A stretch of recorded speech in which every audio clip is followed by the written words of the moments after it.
Hello again, YouTube. This is the Truth Man. Shout out to my subscribers. Y'all know I ain't gonna forget about y'all. We got a couple videos coming.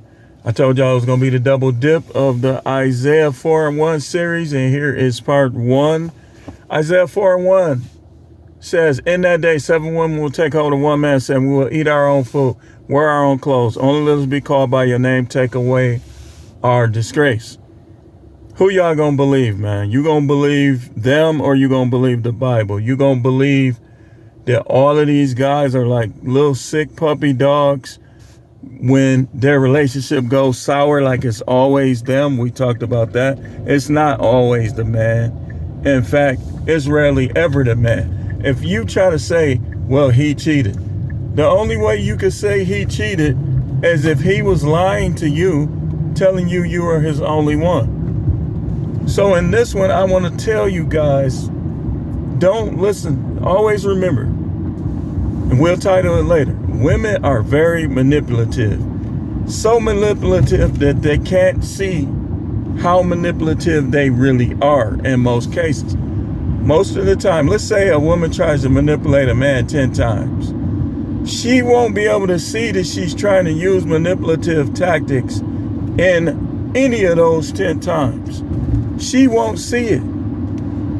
So they are built and they are trained to believe that they are always innocent, even though they take their husbands for granted sometimes. Like he'll be working through the night and she'll be getting up and close and personal with other men. You know, those things happen. But then the people who do those things, they'll act as if they didn't do anything, and they'll follow it up. They'll follow up physical and emotional affairs with disrespectful speech, with division, not following, not submitting. And the whole time when a guy be like, you know what, man, we need to go our separate way. Now here come the victimhood. Here come the guilt trip. Listen, man, Giselle ain't innocent. Jada Pinkett ain't innocent. Hardly any of these women are innocent, man. So let them think they are. You do what you need to do.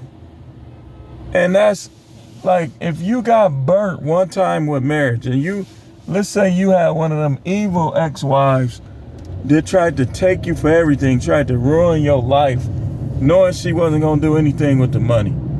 Don't do that twice, man. Listen, I put it on my own shoulders.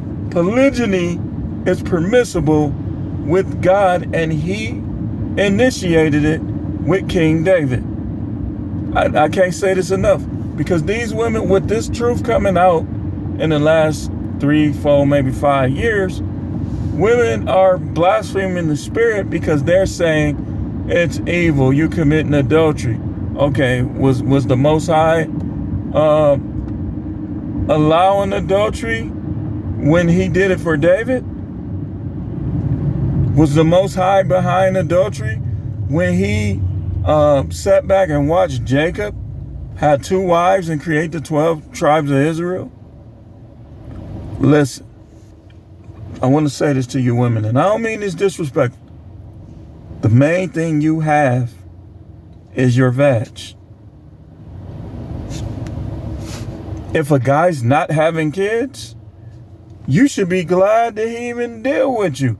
Who's trying to have kids right now in this day and age with all the weird stuff from them peoples and all the economic problems and food shortages and all that? Who trying to do that still?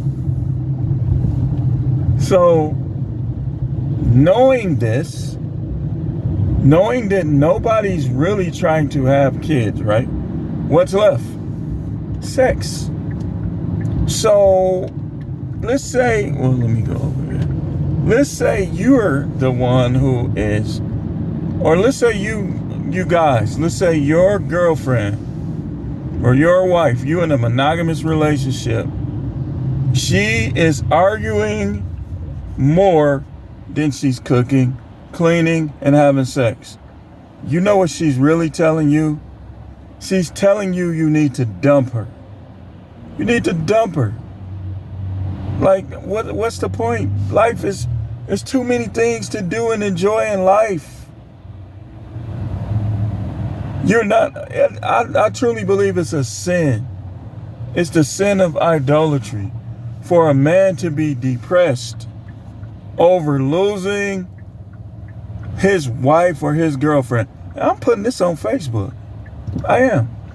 Because a lot of people just don't understand relationships. They don't understand that relationships are conditional and that you're not even supposed to make vows.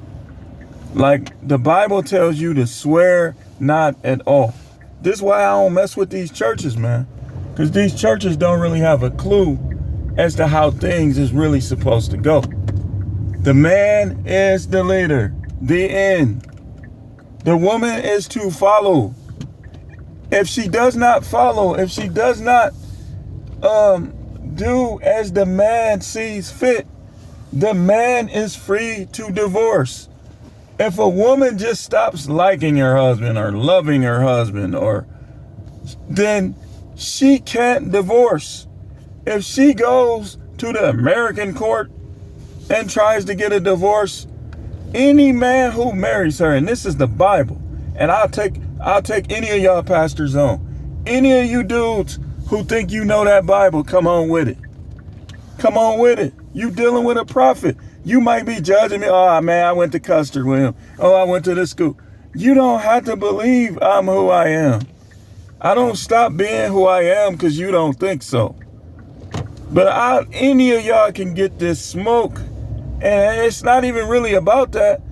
But one thing I can't stand is when people try to change truth to fit their emotions and their feelings. If a woman divorces her husband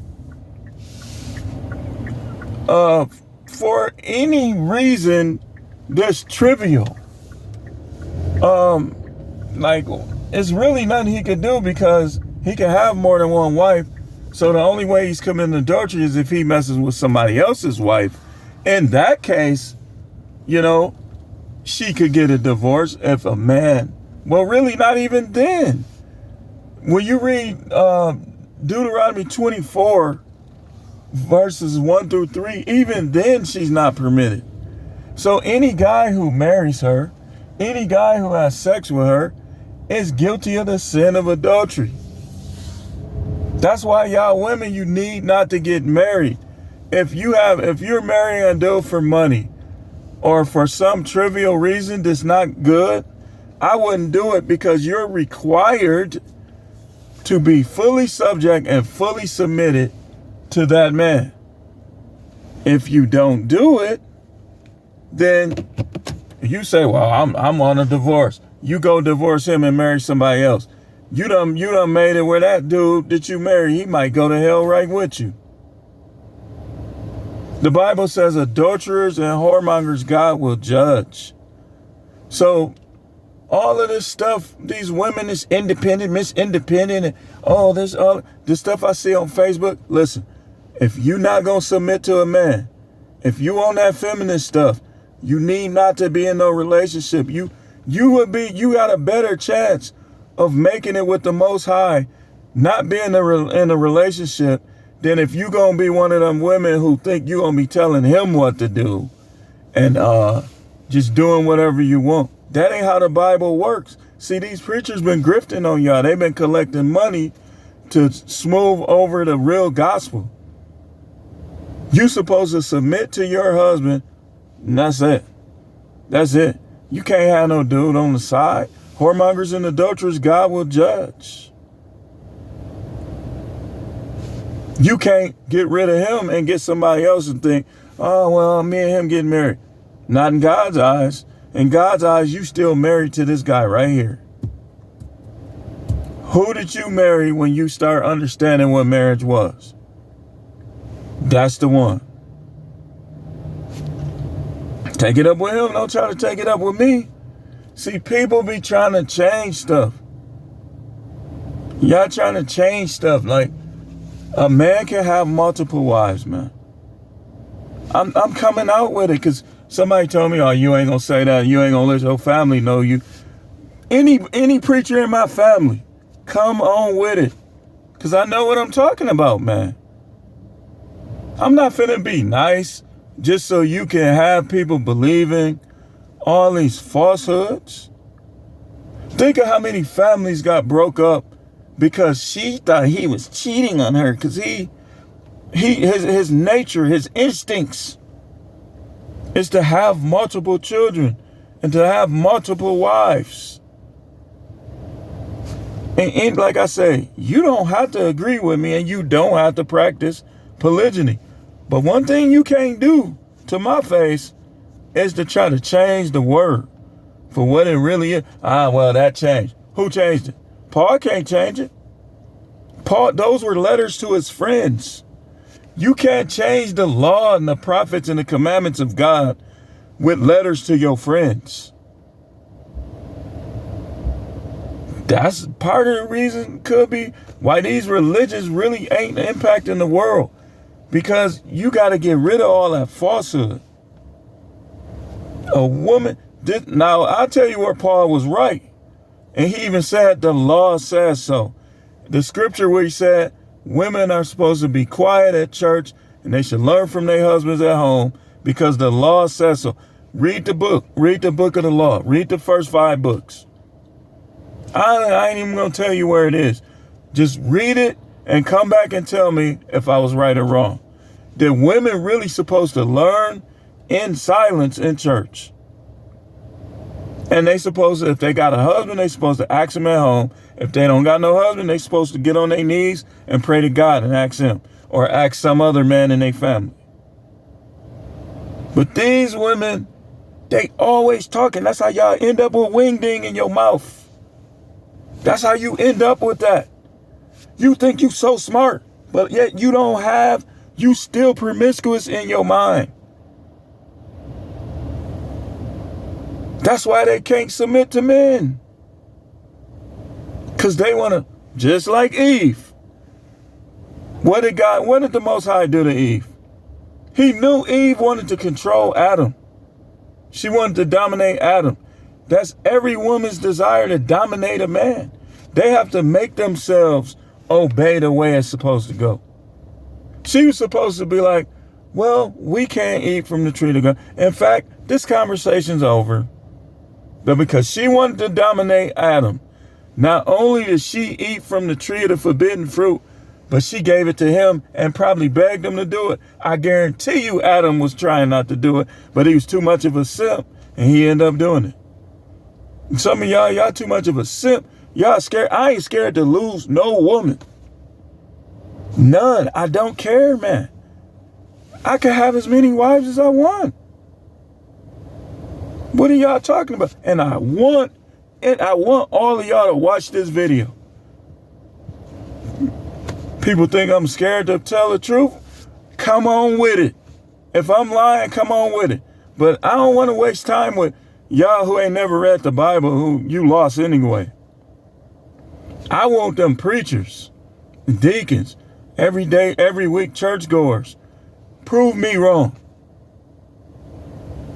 Prove me wrong. Don't just hold your little grudge, because I know some of y'all, you got a grudge. You try to act like you so saved throwing these scriptures on here, but you holding a grudge against me over some of my posts on Facebook. You think that's God's will? Get out of here, man. Some of y'all be tripping. Y'all be bugging. Tweaking, tripping, whatever. Y'all think because I don't act like T.D. Jakes, I'm not a preacher. Some of these preachers y'all look up to, I guarantee you, I'm closer to God than them and I'm more righteous than them. And I'm not even bragging, I'm just saying. But anyway, I just wanted to talk about this real quick. This is Isaiah 4:1. Don't try to make things fit yourself and your preferences. If you don't know that Bible, ask somebody who do. Thanks for watching. Keep tuning in for more videos.